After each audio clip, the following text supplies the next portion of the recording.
Aggies within 2. Beckley triggers a 3 off the heel. Cherry picking his Salas. Has Max to her right. Euro step. Oh, what a move! Holy smokes! She's a great person off the court and on the court. She's got all the moves and she's just smart. She's a gamer. And you always want one of those on your team, a competitor and somebody that's just gritty and wants to fight. NM State sophomore guard Brooke Salas has already made a name for herself on campus in her short time as an Aggie. A highly touted recruit out of El Dorado High School in California, Salas' decision to attend NM State was made a little easier thanks to the relationship between head coach Mark Track and her family. Back when I was 21, back in 1978, I was responsible for a park. I was a park and rec leader. So I started coaching flag football and basketball, and I had 2 great athletes.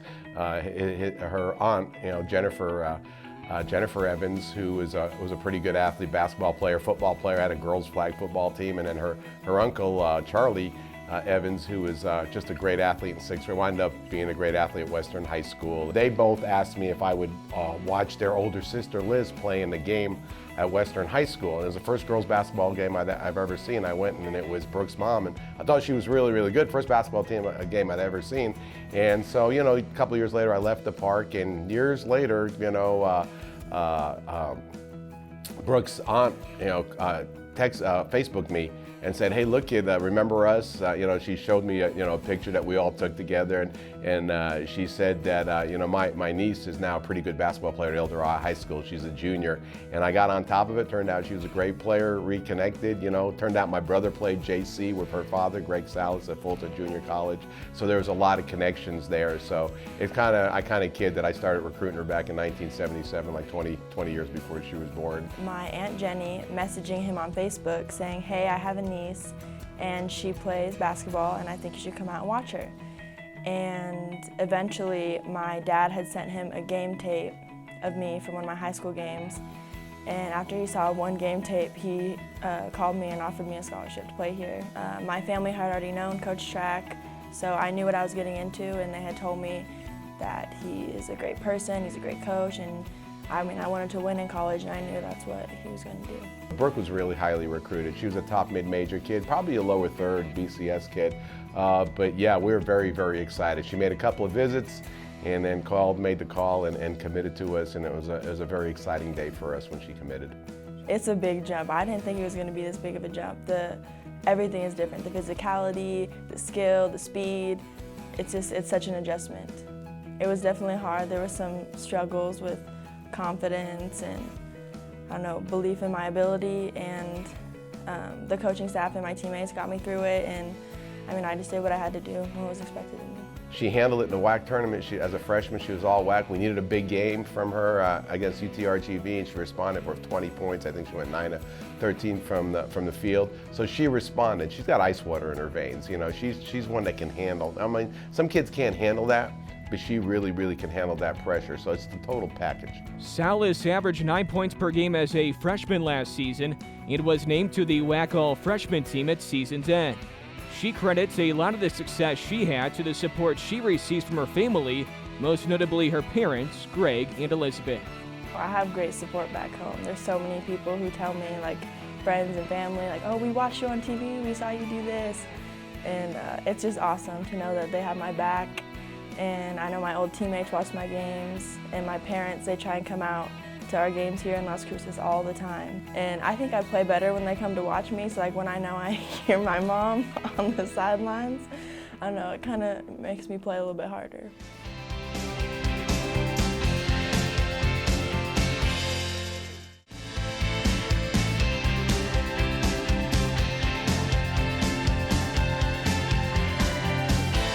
The adjustment to college wasn't always easy last season for NM State star sophomore Brooke Salas, but the growth from her freshman year to her sophomore year has been impressive. Brooke has just improved so much. I remember when she came on her visit and all she wanted to do was karaoke, and she got in the weight room and was like, "Oh my goodness, these are so heavy." I know a couple times on the court we were playing and she tried to set a screen on me, and then I would get through the screen, and then all of a sudden Brooke was on the floor like, hello. And so just her strength on and off the floor has just gotten so much better. I think Brooke has improved tremendously from her freshman year to now. I knew what I had to work on, but I know like we have a target on our back. And last year I had a little bit of advantage because no one really knew what I was about. So they didn't know what to expect from me, but this year they kind of know my game and what I like to do, so I had to work even harder in off season. I mean, skill-wise, I've gotten better in each category, I think, but overall, I think it's my confidence because that, like, the mental part of the game is such a huge part, and I think that has definitely grown and gotten stronger since last year. Coming off what she did in the conference tournament last year, and growing from the beginning of the year last year to the conference season to conference tournament, you know, there's a lot of expectations. And she's the type of person that always wants to get better day in, day out. So, you know, just her going out there and setting the tone for her sophomore year and, you know, the accolades that she already has, you know, we just want to keep building on those. You know, I think the expectations for Brooke are very high. She's worked really hard, had a great freshman year, and everyone's expecting her to come in and just continue where she left off, you know, being you know, in the WAC tournament, having a great WAC tournament, and just coming in. She's really put a lot of time in the off season of just working on her game and being the best all-around player she can be. She always asks questions. You know, she's always looking to get better. You know, and I think that feeds off the rest of them. They see her in the gym, and so they want to get in the gym. An underclassman on a team with 5 seniors, Salas has still become one of the go-to offensive weapons in her second year collegiately. The team feels a sense of calm when she's out there. You know, I feel like she's one that they know that's going to bring her effort every day, and you know, we kind of have that when we're on the floor with her. She's just calm, has that calm presence about her. For her, just as a sophomore, and even not as vocal as we would like her to be, we'd like her to be more vocal, but just what she does on the court with her presence and she has that monotone face where even if she knows she's doing bad, like she's out there, she's a gamer. And you always want one of those on your team, a competitor and somebody that's just gritty and wants to fight. I mean, she's just a basketball player, and she knows the game, and really, you can tell, has been around the game for a long time because things she does just naturally happen for her. But she also puts the work in, so the combination of that is the player she is. She's becoming an all-around player, and I think that's what she was already doing, but she's even working more. So when her shot's not falling or when something isn't going her way, she's looking to still stay in the game, whether that's defensively or playing hard. She's just so consistent, and I think just continuing to be consistent has been where she's been improving. The sky is the limit for Salas, and head coach Mark Track believes she has the chance to be elite. You know, I think she could be one of the best players in the conference. I've never coached a better kid. Her attitude's great, got a great work ethic, high basketball IQ. You know, she's from a great club program, high school program, great family. I think it's all there for Brooke, you know, and I'm really excited about coaching her. And you know, like I said, I probably started recruiting her in 1977 when I coached her uncle and her aunt on a park back in Orange County, California. So there's a tie there, and I'm really excited. I want to see her succeed. And you know, she's got a great three-point shot. She can get to the rim. She's very smart. So I'm really excited about her. I think she could be great this year, and I think the sky's the limit for her. And I think she wants that. She's one of those few kids that can handle the pressure of expectations.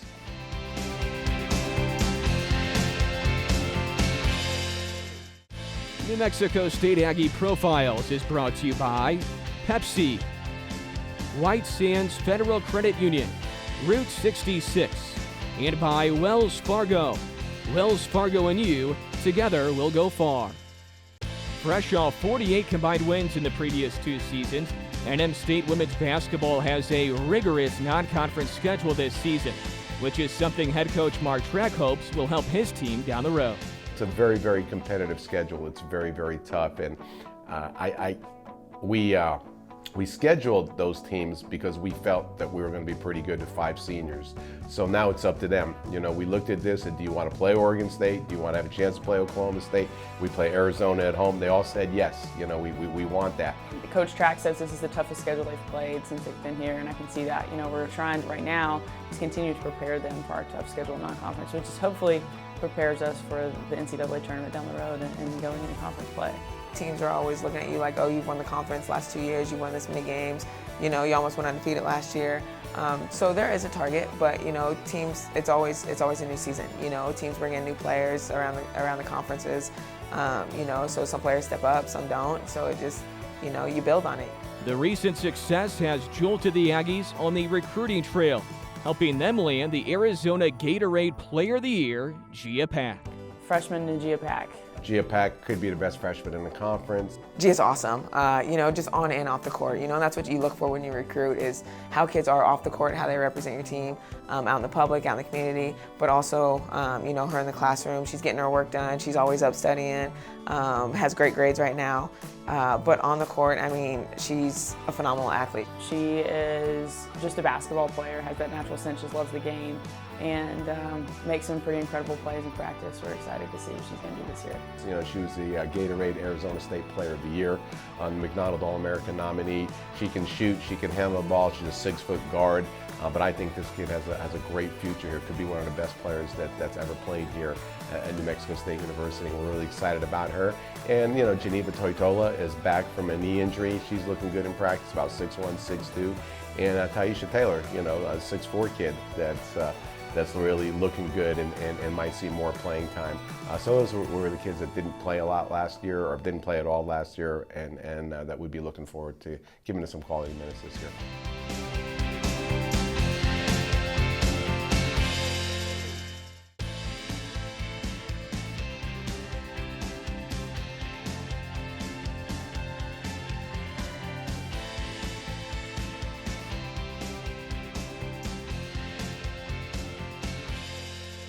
First-year NM State men's basketball head coach Paul Weir went the junior college route when looking to bolster his roster for this season. Marlon Jones came over from South Plains JUCO and has been able to fit in right away. Really, P. Weir and Coach Bob, they really brought me here, and I just like what they was the idea of what they were trying to do with the program, and I just like the vibe that I was getting from them. Marlon Jones is a really talented player. If there was one guy we were trying to go out to find a replacement for Pascal, that's what Marlon we were trying to get with him. He's 6'9", 220. He's built physically a lot like Pascal and can kind of play both forward positions. It's obviously his first year of Division I basketball, so there's going to be an adjustment process. But ideally, when we brought him in, that was the guy that we thought could help come and replace some of his production. I knew one of the players, Marlon. I knew him JUCO, so when the coach told me he was talking to him too and he was coming here to look in here too, I was like, if he go there, I'm gonna come here too, because I mess with him too. Jamario's an extremely talented player, very gifted, unusual talent, just from a standpoint of just has a profile that we really don't have a lot of. He's a very high IQ, very skilled forward, and we really haven't had a lot of those. We've had a lot of size, we've had a lot of strength, but we really haven't had a lot of skill kind of at those wing forward positions as far as just someone that can kind of create and make plays for others, and Jamario kind of fits that bill. So really looking forward to his abilities, hopefully to create some offense for us. By far the funniest person on the team. He's just an outgoing person. He's fun to be around, wants to get better, and he's learning a lot, and he's just a good teammate to have. Jamario Jones has seen immediate success after 2 years of JUCO ball, while New Mexico Military Institute transfer Chance Ellis is looking to find his role after just 1 year at the JUCO level. Honestly, going through the recruiting process, I was looking for a place where I could play, a great fit, sense of style, of tempo, and I felt that New Mexico State was the perfect fit. Chance is a very unique talent. We wanted shooting. Shooting's kind of been our Achilles here for a few years, and we felt that Chance bringing his three-point shooting ability would really give us options offensively to hopefully open up defenses and give us a more prolific attack. Chance has 3 years to play, which was also kind of attractive, and another junior college kid that was kind of in the region we felt we could recruit and get. I'm from here, I'm from Las Cruces. I helped out the women's basketball team here at NMSU for the past 3 years. And the opportunity to be a part of the men's team came up when Coach Weir got the head coaching job. And he asked me if that's something that I wanted to do. And I was like, yeah, let's do it. Yeah, I mean, it's terrific. He cares, and at the end of the day, as coaches fostering caring in the players is a daily task of really getting young kids these days to care about something as far as a team, a program, a community, a school.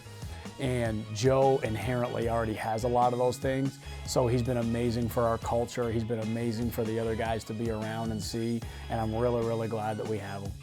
Getting the chance to wear the Aggie uniform has been a dream come true for Garza, who was a regular at Aggie games as a kid and starred locally in high school at Las Cruces High.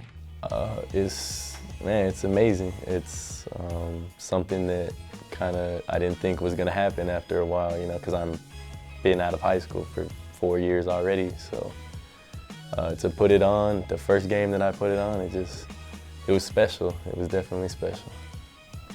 It means a lot because you got to represent just not you, but the school.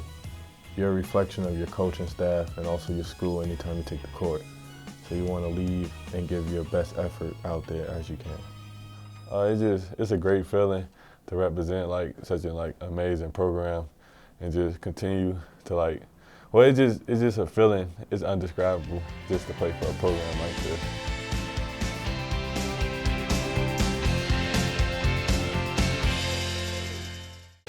New Mexico State Aggie Profiles is presented by Route 66, Wells Fargo. Wells Fargo and you, together will go far. Pepsi, and by White Sands Federal Credit Union. Keeping local talent at home isn't always easy, but NM State received a big boost when Las Cruces High School star Xavier Hall decided to stay in town and be an Aggie. Now a senior, Hall is happy with the decision he made 4 years ago.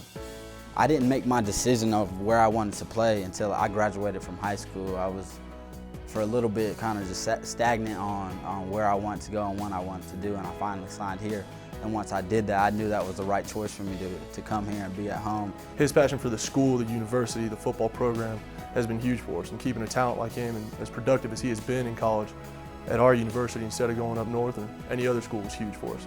He's kind of become a little bit of a face of Las Cruces football at our university. And guys see that, hey, I can stay here and be extremely productive and help the Aggies. From Las Cruces High School to NM State, Aggie running back Xavier Hall always has his family support on Saturdays. The biggest thing is definitely having my parents. My dad works in the academics, works with athletics. My mom works with athletics, so they've gotten to see me play every single game. My mom's been to every home game, a couple away. My dad's been to every single game I played. You have no idea the opportunity that I've had, and I'm talking about traveling, leaving Las Cruces, getting on the charter, being in the hotel, game day, eating a few meals, being at the game on the sidelines. It just didn't get any better. I wouldn't trade it in for anything, and it's been a wonderful experience I'll never forget. Xavier Hall has always looked up to his father for advice, both on and off the field. What I try to tell him, don't get out hustled and never get out worked, and that's what you need to do in life. A lot of things my grandmother say, believe in yourself, because if you don't, no one else will. My dad's been a huge part of my football career since I was a little kid. He was my coach, obviously, like most kids, and he's been the biggest, impact and critic of my game since I started. So I've always appreciated him being here and just guiding me through this process. He's been doing this since he was in kindergarten, and to be able to go through the journey with him and get at the highest level from a collegiate standpoint, I wouldn't trade it in for anything, and it's been a wonderful experience I'll never forget. Hall has made a name for himself as a tough competitor and a gamer during his 4-year Aggie career. It's his desire, it's his toughness.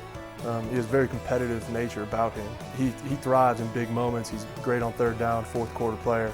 I think that's what people see is how competitive he really is on the field and in big situations. Even when he's outmatched size-wise, speed-wise, he finds a way to get things done. And I think his will to go through adversity and stuff like that is what people are commenting on when they call him a true football player. I take that to heart, and I implement that in my game every Saturday, every day that I'm out there on practice. I'm just trying to make the smart play, understanding where I am on the field and just understanding the game, period. He's such a tough runner, and he always falls forward, and he makes people miss. He is ultra competitive, hyper competitive. That guy, will never back down from a challenge. You know, I think he's loyal, extremely loyal to his teammates, to the coaching staff, to the school. I was an impact, and you saw the intensity I played the game with. That's what I've always wanted to carry over, because I love the game, and I want kids to love the game. That does it for this month on Aggie Profiles. For our entire crew, I'm Adam Young saying so long and thanks for watching. We'll talk to you next month on Aggie Profiles.